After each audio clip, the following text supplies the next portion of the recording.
భక్తులారా, కొన్ని రోజులుగా మీ ఇంట్లో ఎవరో ఒకరు విచిత్రంగా నిద్రలేచి కూర్చోవడం జరిగిందా?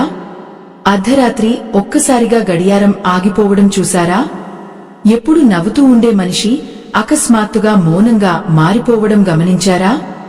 ఇంటి ముందు కాకులు గట్టిగా అరవడం, పూజా గదిలో దీపం ఒక్కసారిగా ఆరిపోవడం, లేదా ఎవరూ లేని చోట అడుగుల శబ్దం వినిపించడం వంటి అనుభవాలు మీకెప్పుడైనా ఎదురయ్యాయా?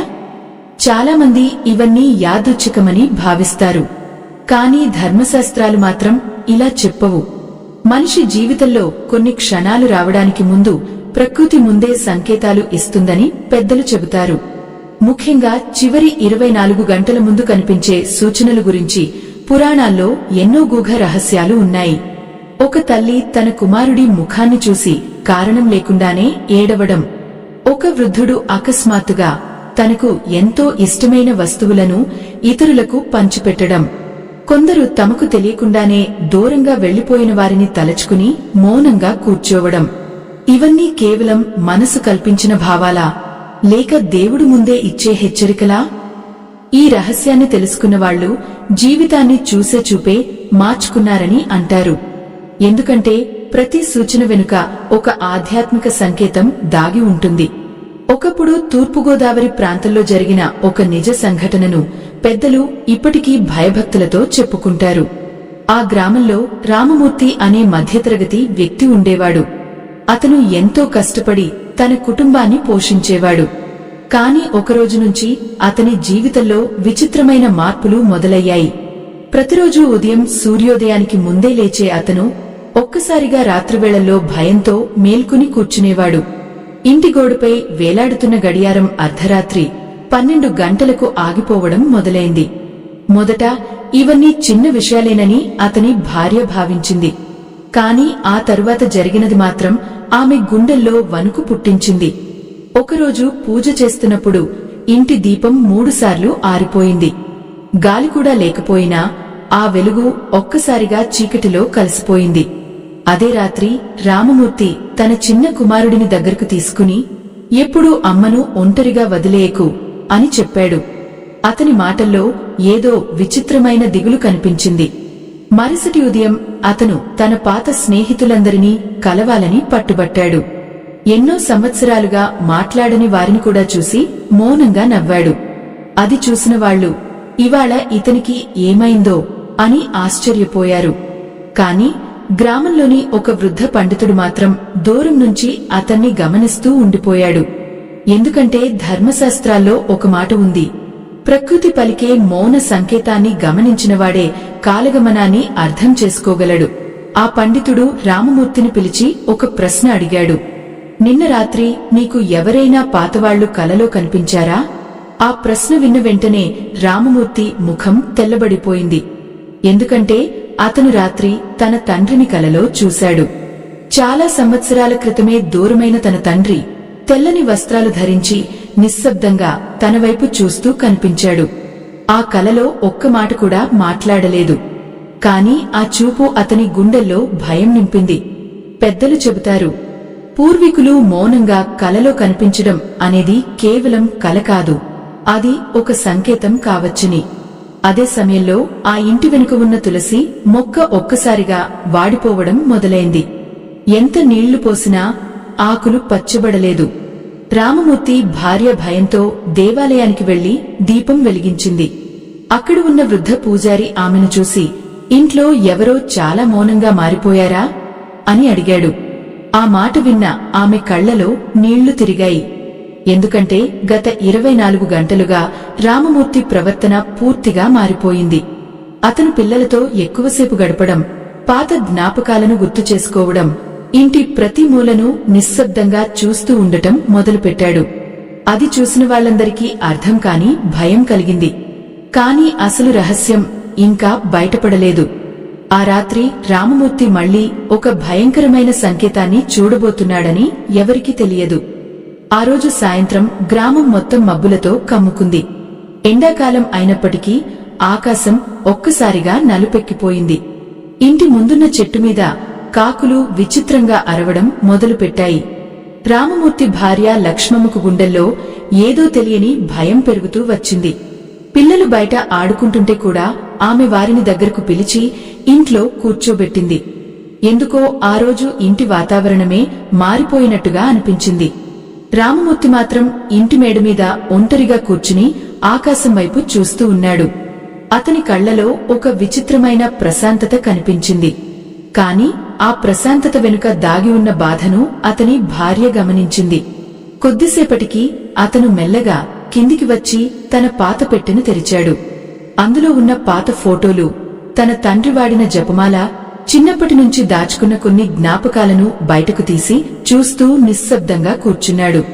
అతని కుమారుడు దగ్గరకు వచ్చి, నాన్నా, ఎందుకు ఇలా చూస్తున్నారు అని అడిగాడు.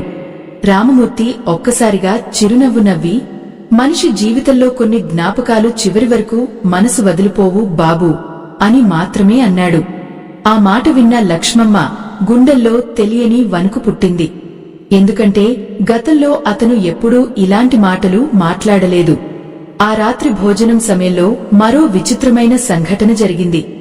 ఇంట్లో ఎప్పుడు వెలిగే దీపం ఒక్కసారిగా కంపించసాగింది. గాలి లేదు, తలుపులు మూసి ఉన్నాయి. అయినప్పటికీ ఆ జ్యోతి అసహజంగా వణికింది. పెద్దలు ఒక మాట చెబుతారు, ఇంట్లో వెలుగు అస్థిరంగా మారితే ప్రకృతి ఏదో చెప్పబోతుంది. లక్ష్మమ్మ వెంటనే దేవుని పేరును జపించింది. కాని రామమూర్తి మాత్రం ఆ దీపాన్ని మౌనంగా చూస్తూ ఉండిపోయాడు. అతని కళ్లలో భయం లేదు, కాని ఒక విచిత్రమైన అంగీకారం కనిపించింది. ఆ తరువాత అతను తన చిన్న కుమార్తెను దగ్గరకు పిలిచి జుట్టు నిమిరాడు. నువ్వు ఎప్పుడూ ధైర్యంగా ఉండాలి అమ్మా అని అన్నాడు. ఆ చిన్నారి నవ్వుతూ, ఎందుకు నాన్నా ఇలా మాట్లాడుతున్నారు అని అడిగింది. కాని రామమూర్తి సమాధానం చెప్పలేదు. అతను కేవలం ఆమె నుదుటిపై ముద్దు పెట్టి బయటికి వెళ్లిపోయాడు. ఆ దృశ్యం చూసిన లక్ష్మమ్మ కళ్లలో కన్నీళ్లు మెదిలాయి. ఆ గ్రామంలో సుబ్బశాస్త్రి అనే వృద్ధుడు ఉండేవాడు. పురాణాలు, ధర్మశాస్త్రాల గురించి అతనికి ఎంతో జ్ఞానం ఉండేది. ఆ రాత్రే అతను రామమూర్తి ఇంటి ముందు వచ్చి నిలబడ్డాడు.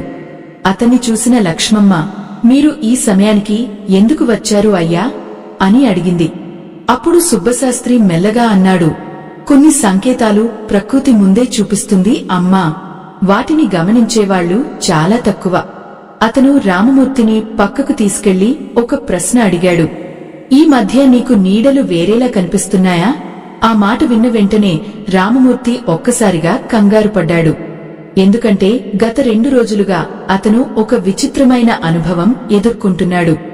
ఉదయం సూర్యకాంతిలో తన నీడ క్షణంపాటు కనిపించకపోవడం అతను గమనించాడు. మొదట అది తన కళ్ల భ్రమ అనుకున్నాడు. కాని అదే విషయం మళ్లీ మళ్లీ జరగడంతో అతని గుండెల్లో భయం మొదలైంది. పురాణాల్లో ఒక గూఢమైన నమ్మకం ఉంది. మనిషి జీవితంలో చివరి దశకు ముందు ప్రకృతి అతని చుట్టూ ఉన్న శక్తులను మారుస్తుందని పెద్దలు చెప్పేవారు. ముఖ్యంగా దేవాలయ గంటల శబ్దం అకస్మాత్తుగా భారంగా వినిపించడం, శరీరానికి తెలియని అలసట రావడం, కారణం లేకుండానే పాత జ్ఞాపకాలు మళ్లీ మళ్లీ గుర్తుకురావడం, ఇవన్నీ సాధారణం కాదని భావించేవారు. సుబ్బశాస్త్రి రామమూర్తిని చూసి ఒక కథ చెప్పడం ప్రారంభించాడు. పూర్వం విక్రమసేనుడు అనే రాజు ఉండేవాడు. అతను ఎంతో ధర్మపరుడు. కాని ఒకరోజు నుంచి అతనికి విచిత్రమైన సంకేతాలు కనిపించాయి. రాజమహల్లోని దీపాలు ఒక్కసారిగా ఆరిపోవడం, పూజలో గంట పగిలిపోవడం, రాత్రివేళల్లో పాత స్వరాలు వినిపించడం, ఇవన్నీ చూసి రాజు భయపడ్డాడు. అప్పుడు ఒక మహర్షి అతనికి ఇలా చెప్పాడు, ప్రకృతి ముందుగా హెచ్చరిస్తుంది, కాని భయపడవద్దు. చివరి క్షణాల్లో మనసు పవిత్రంగా ఉంటే దైవానుగ్రహం లభిస్తుంది. ఆ మాట విన్న తరువాత విక్రమసేనుడు తన చివరి రోజుల్ని భయం లేకుండా భగవంతుని స్మరణలో గడిపాడట. ఆ కథ విన్న రామమూర్తి మౌనంగా కూర్చున్నాడు. అతని గుండెల్లో ఒక్కసారిగా ఒక ప్రశ్న మెదిలింది. అయితే నాకు కూడా ఇవన్నీ హెచ్చరికలేనా? సుబ్బశాస్త్రి అతని భుజంపై చెయ్యి వేసి, భయం మనిషిని బలహీనుడిని చేస్తుంది, కాని భగవంతుని స్మరణ మనస్కు వెలుగు ఇస్తుంది అని అన్నాడు. ఆ రాత్రి అందరూ నిద్రపోయిన తరువాత రామమూర్తి ఒక్కసారిగా మేల్కొన్నాడు. ఇంటి వెనుకవైపు నుంచి గజ్జెల శబ్దం వినిపించింది. అతను నెమ్మదిగా బయటికి నడిచాడు. చంద్రకాంతి మసకగా పడుతున్న ఆ ప్రదేశంలో ఎవరో తెల్లని వస్త్రాలు ధరించి నిలబడి ఉన్నట్టుగా అతనికి కనిపించింది. అతను దగ్గరకు వెళ్లబోతుండగానే ఆ ఆకారం ఒక్కసారిగా మాయమైంది. కాని నేలపై ఒక తులసి ఆకు మాత్రమే కనిపించింది. అదే క్షణంలో దూరంగా ఉన్న దేవాలయం నుంచి గంట శబ్దం వినిపించింది. రామమూర్తి గుండెల్లో వణుకు పుట్టింది. ఎందుకంటే ఆ గంట శబ్దం అతనికి ఎప్పుడూ లేనంత భారంగా వినిపించింది. అయితే అసలు భయంకరమైన సంకేతం ఇంకా అతనిని ఎదురుచూస్తూనే ఉంది. ఆ రాత్రి దేవాలయ గంట శబ్దం వినిపించిన తర్వాత రామమూర్తి మళ్లీ ఇంట్లోకి అడుగుపెట్టాడు. కాని అతని మనసు మాత్రం ప్రశాంతంగా లేదు. గుండెల్లో ఏదో తెలియని భారంగా అనిపించింది. ఇంట్లో అందరూ నిద్రలో ఉండగా అతను ఒక్కసారిగా పూజాగది ముందుకు వెళ్లి కూర్చున్నాడు. అక్కడ వెలుగుతున్న చిన్న దీపాన్ని చూస్తూ చాలాసేపు మౌనంగా ఉండిపోయాడు. ఆ జ్యోతి అప్పుడప్పుడు కంపిస్తూ అతని ముఖంపై విచిత్రమైన నీడలను వేస్తోంది. బయటనుంచి చల్లని గాలి వచ్చి తలుపు మెల్లగా కదిలించింది. ఆ శబ్దం కూడా ఆ రాత్రి అసాధారణంగా అనిపించింది. అప్పుడే రామమూర్తికి తన తల్లి చెప్పిన ఒక మాట గుర్తుకు వచ్చింది. మనిషి జీవితంలో చివరి క్షణాలకు ముందు మనసు గతాన్ని మొత్తం తిరిగి చూపిస్తుంది. నిజంగానే గత కొన్ని గంటలుగా అతనికి చిన్ననాటి జ్ఞాపకాలు వరుసగా గుర్తుకు వస్తున్నాయి.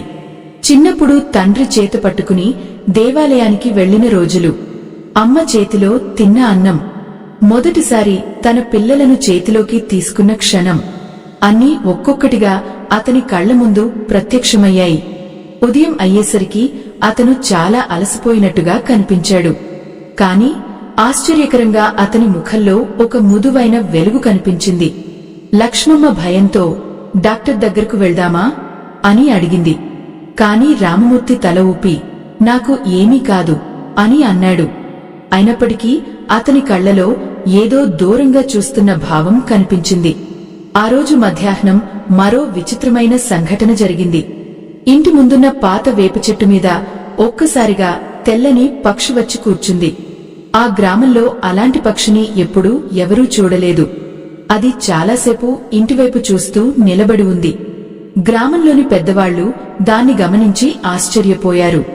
ఒక వృద్ధురాలు మెల్లగా ఇలాంటి సంకేతాలు వచ్చినప్పుడు ఇంట్లో భగవన్నామం ఆగకూడదు అని చెప్పింది. వెంటనే లక్ష్మమ్మ రామనామం జపించడం మొదలుపెట్టింది. అయితే రామమూర్తి మాత్రం ఒక్కసారిగా తన పెద్ద కుమారుడిని పిలిచాడు. ఇంట్లో ఎవరినీ బాధ పెట్టొద్దు, కోపం మనిషిని లోపల నుంచి కాల్చేస్తుంది అని అన్నాడు. ఆ మాటలు విన్న అతని కుమారుడు ఆశ్చర్యపోయాడు. ఎందుకంటే తన తండ్రి ఇలా అకస్మాత్తుగా జీవితం గురించి మాట్లాడటం ఇదే మొదటిసారి. సాయంత్రం సమయం దగ్గర పడుతుండగా సుబ్బశాస్త్రి మళ్లీ ఆ ఇంటికి వచ్చాడు. అతని చేతిలో చిన్న రుద్రాక్షమాల ఉంది. అతను రామమూర్తికి అది ఇస్తూ ఇది చేతిలో పెట్టుకుని శివుని స్మరించు అని అన్నాడు. అప్పుడు రామమూర్తి ఒక ప్రశ్న అడిగాడు.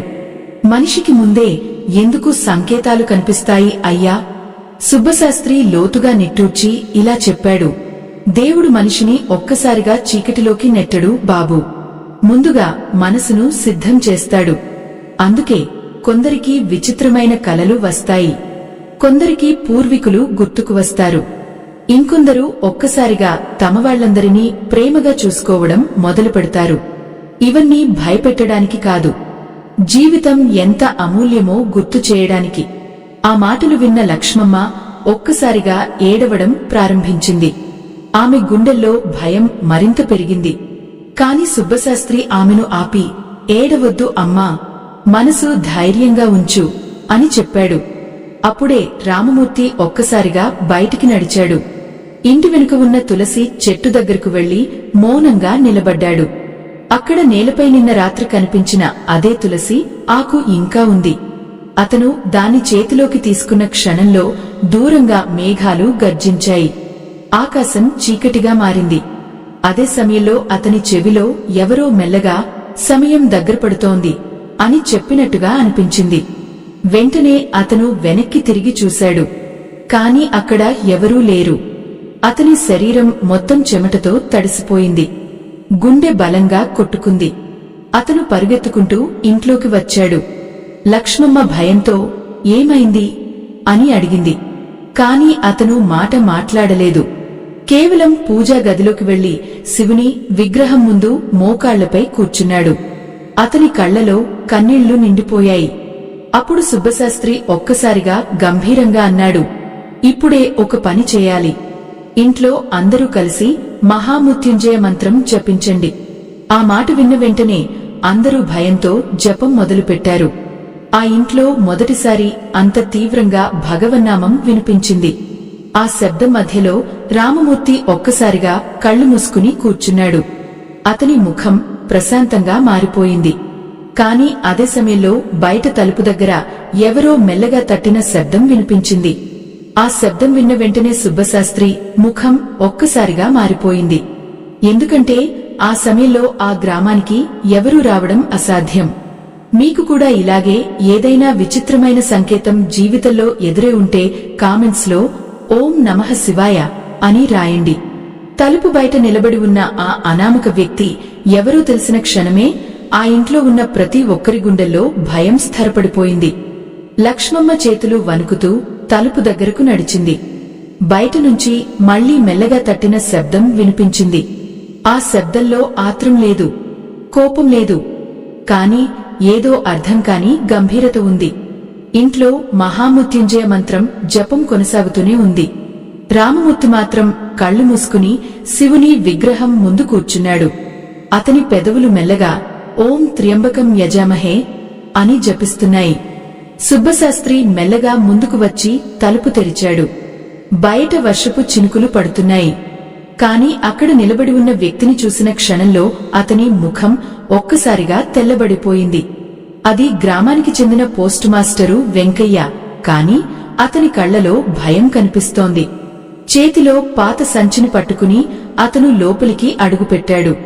ఇది ఇప్పుడే మీ ఇంటికి ఇవ్వమన్నారు అని అతను వణుకుతున్న స్వరంతో అన్నాడు. సంచిలో ఒక పాత లేఖ ఉంది. ఆ లేఖపై రామమూర్తి తండ్రి పేరు కనిపించింది. ఆశ్చర్యం ఏమిటంటే ఆ లేఖను రాసింది 20 సంవత్సరాల క్రితం. కాని అది ఇప్పటివరకు ఎవరికీ చేరలేదు. ఆ క్షణంలో ఇంట్లో ఉన్న అందరూ ఒక్కసారిగా నిశ్శబ్దంగా మారిపోయారు. రామమూర్తి ఆ లేఖను చేతిలోకి తీసుకున్నాడు. అతని చేతులు వణుకుతున్నాయి. నెమ్మదిగా దాన్ని తెరిచాడు. అందులో ఇలా రాసి ఉంది, బిడ్డా, జీవితంలో ప్రతి మనిషికి ఒకరోజు ముందే ప్రకృతి సంకేతాలు ఇస్తుంది. ఆ రోజు వచ్చినప్పుడు భయపడవద్దు. నీ మనసు పవిత్రంగా ఉంటే దైవం నీకు తోడుంటాడు. చివరి క్షణాల్లో కోపం కాదు, ప్రేమ మాత్రమే మనిషిని రక్షిస్తుంది. ఆ అక్షరాలు చదివిన క్షణంలో రామమూర్తి కళ్లలో కన్నీళ్లు పొంగిపోయాయి. ఎందుకంటే తన తండ్రి చనిపోవడానికి ముందు కూడా ఇలాగే విచిత్రమైన సంకేతాలు కనిపించాయని అతనికి గుర్తొచ్చింది. అదే గడియారం ఆగిపోవడం, అదే మౌనం, అదే పాత జ్ఞాపకాలలో మునిగిపోవడం. సుబ్బశాస్త్రి లోతుగా నిట్టూర్చి, కాలం ముందుగా తన అడుగుల శబ్దం వినిపిస్తుంది బాబూ అని అన్నాడు. అప్పుడే ఇంట్లో మరో ఆశ్చర్యకరమైన సంఘటన జరిగింది. ఎన్నో రోజులుగా వెలగని పూజా గదిలోని పాత దీపం ఒక్కసారిగా స్వయంగా వెలిగింది. ఎవరూ ముట్టుకోలేదు. అయినప్పటికీ ఆ జ్యోతి మెల్లగా వెలిగింది. ఆ వెలుగు ఇంటి అంతా పరచుకుంది. లక్ష్మమ్మ భయంతో పాటు భక్తితో చేతులు జోడించింది. పెద్దలు ఒక సామెత చెబుతారు, దైవం దెబ్బ కొట్టే ముందు నీడ చూపిస్తుంది. ఆ మాట అప్పుడు అక్కడ ఉన్న ప్రతి ఒక్కరికీ గుర్తొచ్చింది. కాని అదే సమయంలో సుబ్బశాస్త్రి మరో విషయం చెప్పాడు. సంకేతాలు కనిపించడం అనేది అంతం కాదు. అది మనిషికి చివరి అవకాశాన్ని గుర్తుచేసే దైవకృప కూడా కావచ్చు. ఆ మాటలు విన్న రామమూర్తి ఒక్కసారిగా లేచాడు. అతను ఇంట్లో ఉన్న అందరినీ దగ్గరకు పిలిచాడు. పిల్లలను తన ఒడిలో కూర్చోబెట్టుకుని ఎంతో ప్రేమగా మాట్లాడాడు. ఎన్నాళ్లుగానో తనకు దూరమైన తమ్ముడికి క్షమాపణ చెప్పాలని అనిపించిందని చెప్పాడు. వెంటనే అతనికి సమాచారం పంపించాడు. ఆ రాత్రి మొదటిసారి ఆ ఇంట్లో భయం కంటే భక్తి ఎక్కువైంది. అందరూ కలిసి శివనామస్మరణ చేశారు. లక్ష్మమ్మ పూజా గదిలో దీపాలు వెలిగించింది. పిల్లలు కూడా చేతులు జోడించి కూర్చున్నారు. రామమూర్తి ముఖంలో క్రమంగా ప్రశాంతత పెరుగుతోంది. అప్పుడు సుబ్బశాస్త్రి ఒక పురాణ కథ చెప్పాడు. పూర్వం ధర్మదేవుడు అనే మహాతపస్వి ఉండేవాడు. అతనికి చివరి రోజు దగ్గర పడుతున్నప్పుడు ప్రకృతి ఎన్నో సంకేతాలు ఇచ్చింది. కాని అతను భయపడలేదు. తన చివరి 24 గంటలు అన్నదానం చేస్తూ భగవన్నామం జపిస్తూ గడిపాడు. అందుకే అతని ఇంటి చుట్టూ చీకటి కాకుండా వెలుగు వ్యాపించిందని పురాణాలు చెబుతాయి. ఆ కథ విన్న రామమూర్తి ఒక్కసారిగా ఒక నిర్ణయం తీసుకున్నాడు. రేపు ఉదయం గ్రామంలోని అన్ని ఆలయాలకు నైవేద్యం పంపాలి అని అన్నాడు. అతని మాటలు విన్న లక్ష్మమ్మ కళ్లలో మళ్లీ నీళ్లు వచ్చాయి. కాని ఈసారి ఆ కన్నీళ్లలో భయం కంటే భక్తి ఎక్కువగా ఉంది. రాత్రి మరింత ముదురుతోంది. బయట వర్షం కురుస్తోంది. కాని ఆ ఇంట్లో మాత్రం మంత్రాల ధ్వని మారుమోగుతోంది. రామమూర్తి మళ్లీ పూజా గదిలో కూర్చుని కళ్లు మూశాడు. అదే సమయంలో అతనికి ఒక అద్భుతమైన అనుభూతి కలిగింది. ఎవరో తన తలపై చేయి పెట్టి ఆశీర్వదించినట్టుగా అనిపించింది. అతను కళ్లు తెరిచాడు. పూజా గదిలోని శివుని విగ్రహం ముందు ఉన్న పుష్పం మెల్లగా నేలపై పడింది. సుబ్బశాస్త్రి చిరునవ్వు నవ్వి, దైవం నీ భయాన్ని తొలగిస్తోంది బాబూ అని అన్నాడు. అయితే తెల్లవారేలోపు ఇంకా ఒక గొప్ప పరీక్ష ఆ కుటుంబాన్ని ఎదురుచూస్తోంది. మీరు కూడా ఇలాంటి ఆధ్యాత్మిక కథలు మరింతమందికి చేరాలని భావిస్తే స్కానర్ ద్వారా మీ వంతు సహాయం చేయండి. మీ చిన్న సహాయం కూడా ధర్మ ప్రచారానికి వెలుగవుతుంది. అయితే తెల్లవారేలోపు ఇంకా ఒక గొప్ప పరీక్ష ఆ కుటుంబాన్ని ఎదురుచూస్తోంది. ఆ రాత్రి అర్ధరాత్రి దాటిపోయింది. బయట వర్షం నెమ్మదిగా తగ్గిపోయింది. కాని ఆకాశంలో మబ్బులు ఇంకా కమ్ముకున్నట్టే ఉన్నాయి. ఇంట్లో అందరూ జపం చేస్తూ అలసిపోయి కాసేపు మౌనంగా కూర్చున్నారు. రామమూర్తి మాత్రం ఇంకా పూజా గది ముందే కూర్చుని ఉన్నాడు. అతని కళ్లలో ఇప్పుడు భయం కనిపించడం లేదు. కాని ఒక లోతైన ఆలోచన మాత్రం స్పష్టంగా కనిపిస్తోంది. అప్పుడే ఇంటి బయట నుంచి ఒక చిన్న బాలుడి ఏడుపు వినిపించింది. ఆ సమయానికి ఎవరు వస్తారో అర్థం కాక లక్ష్మమ్మ భయపడింది. సుబ్బశాస్త్రి తలుపు తెరిచి చూశాడు. వర్షంలో తడిసిపోయిన ఒక చిన్న బాలుడు నిలబడి ఉన్నాడు. అతని చేతిలో చిన్న మట్టి దీపం ఉంది. దారి తప్పిపోయాను అని అతను వణుకుతూ అన్నాడు. లక్ష్మమ్మ వెంటనే అతన్ని లోపలికి తీసుకొచ్చింది. బాలుడికి పొడి బట్టలు ఇచ్చి భోజనం పెట్టింది.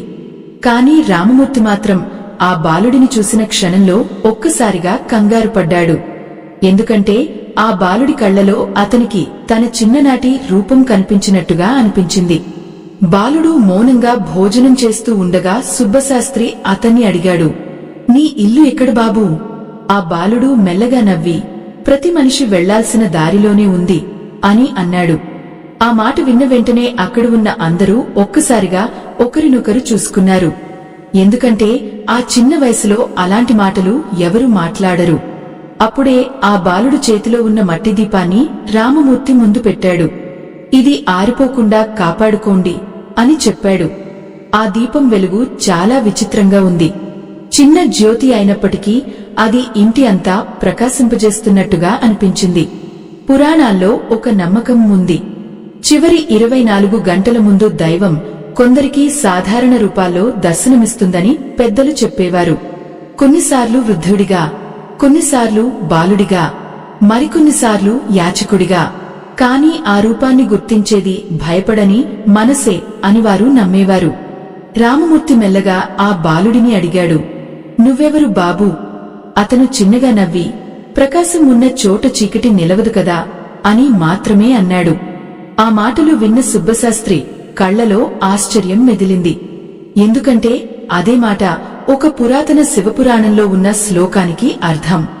ఆ తర్వాత ఆ బాలుడు ఒక్కసారిగా లేచి బయటికి నడిచాడు. లక్ష్మమ్మ అతన్ని ఆపడానికి పరుగెత్తింది. కాని తలుపు బయటికి వెళ్లేసరికి అక్కడ ఎవరూ లేరు. వర్షంతో తడిసిన నేలపై చిన్న అడుగుల ముద్రలు మాత్రమే కనిపించాయి. అవి కూడా కొద్దిసేపటికే మాయమయ్యాయి. ఆ సంఘటన తరువాత ఇంట్లో భయం పూర్తిగా మారిపోయింది. అందరి మనసుల్లో ఇప్పుడు ఒక విచిత్రమైన భక్తి పుట్టింది. రామమూర్తి చేతిలో ఆ మట్టి దీపం ఇంకా వెలుగుతోంది. అతను దాన్ని పూజా గదిలో పెట్టి మౌనంగా కూర్చున్నాడు. అప్పుడే అతనికి ఒక్కసారిగా గుండెల్లో తీవ్రమైన నొప్పి వచ్చింది. లక్ష్మమ్మ భయంతో అరిచింది. పిల్లలు ఏడవడం ప్రారంభించారు. కాని రామమూర్తి చేతితో వారిని ఆపాడు. భయపడకండి అని మెల్లగా అన్నాడు. సుబ్బశాస్త్రి వెంటనే అతని దగ్గరకు వచ్చి రుద్రాక్షమాలను చేతిలో పెట్టాడు. శివుని పేరు జపించు అని అన్నాడు. రామమూర్తి కళ్ళు మూసుకుని జపం ప్రారంభించాడు. ఆశ్చర్యంగా కొద్దిసేపటికే అతని శ్వాస మళ్లీ సాధారణమైంది. గుండెల్లో నొప్పి తగ్గిపోయింది. లక్ష్మమ్మ ఊపిరి పీల్చుకుంది. అప్పుడు సుబ్బశాస్త్రి గంభీరంగా అన్నాడు, ఇది చివరి హెచ్చరిక కావచ్చు. దైవం ఇంకా నీకు సమయం ఇస్తోంది. ఆ మాటలు విన్న రామమూర్తి ఒక్కసారిగా లేచి నిలబడ్డాడు. ఇప్పటివరకు నేను జీవితం అంటే కేవలం బాధ్యతలు అనుకున్నాను. కాని అసలు జీవితం మనసులో వెలుగు ఉంచుకోవడమని ఇప్పుడు అర్థమవుతోంది అని అన్నాడు. ఆ తరువాత అతను తన పిల్లలతో కలిసి భజనలు పాడడం ప్రారంభించాడు. ఆ ఇంట్లో మొదటిసారి భయం కన్నా ఆనందం ఎక్కువైంది. బయట తెల్లవారుజామున తొలి పక్షి కూత వినిపించింది. మబ్బులు నెమ్మదిగా తొలగిపోతున్నాయి. కాని ఇంకా ఒక రహస్యం మాత్రం బయటపడాల్సి ఉంది.